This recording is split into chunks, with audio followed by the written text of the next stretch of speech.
Hey everyone, welcome back.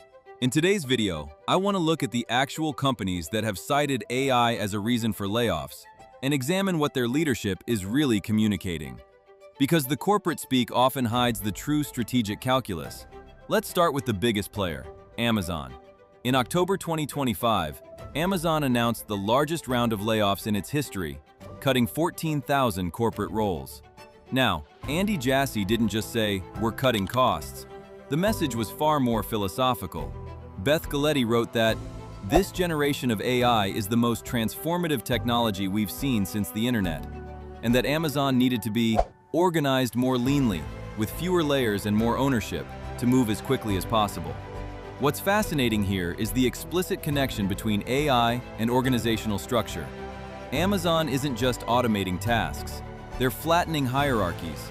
Middle management layers exist partly to coordinate information flow and decision-making. When AI can surface insights and automate routine decisions, those coordination layers become friction rather than assets. Microsoft's cuts tell a similar story. Satya Nadella's memo to employees talked about reimagining our mission for a new era. He said the goal is shifting from building tools for specific roles or tasks to building tools that empower everyone to create their own tools. That's not just corporate fluff, it's a fundamental reconception of what software companies do. If users can generate their own solutions using AI, you need fewer people building prepackaged solutions for them. Salesforce is perhaps the most stark example. CEO Mark Benioff stated that AI now handles up to half of the company's work. They reduced their customer support workforce by 4,000 employees. Think about what that means. One of the largest enterprise software companies in the world just said that artificial intelligence is doing half of what their customer service team used to do. And they're not being quiet about it. They're celebrating it as an efficiency gain. Workday's situation is instructive because it shows the investment trade-off.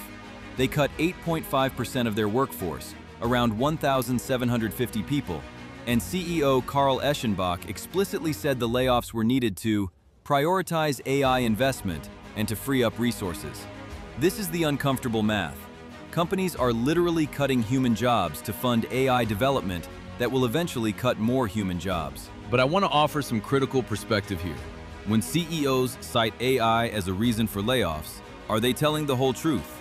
There's a phenomenon economists call AI washing, where companies attribute ordinary cost cutting to AI because it makes them sound forward-thinking to investors. The ITIF points out that while 55,000 jobs were attributed to AI in 2025, that represents just a tiny fraction of the 1.17 million total layoffs. The vast majority of job cuts were due to traditional factors: economic uncertainty, rising costs from tariffs and inflation, industry-specific downturns. Retailers announced over 80,000 cuts through mid-2025, up 250% from the prior year. That's not AI, that's tariffs and changing consumer behavior.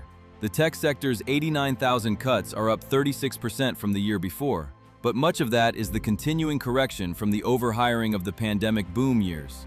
So when we hear AI layoffs, we need to ask, is AI actually doing the work that humans used to do?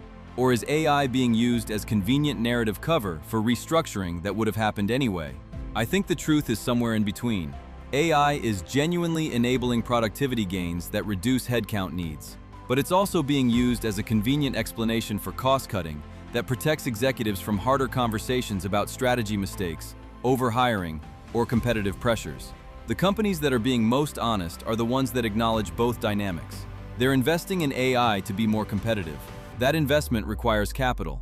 That capital partly comes from reduced headcount, and the AI tools themselves also enable reduced headcount in certain functions. What should workers take from this? First, understand that when your company talks about AI transformation, they're not just talking about new tools. They're talking about new organizational structures with fewer people in them. Second, be skeptical when AI gets blamed for everything. Many layoffs have multiple causes, and AI is sometimes just the most palatable explanation. Third, and this is crucial, pay attention to which functions are being cut versus which are being expanded. Every company cutting customer service is also hiring AI engineers. Every company reducing middle management is also adding data scientists. The jobs aren't disappearing, they're transforming. In my next video, I'll look at the specific occupations that research suggests are most vulnerable to AI displacement. We'll get into the task-level analysis that shows why some jobs are at risk while others remain resilient. Drop a comment below if your company has cited AI in any layoff announcements. I'd love to understand how it's playing out across different industries. See you next time.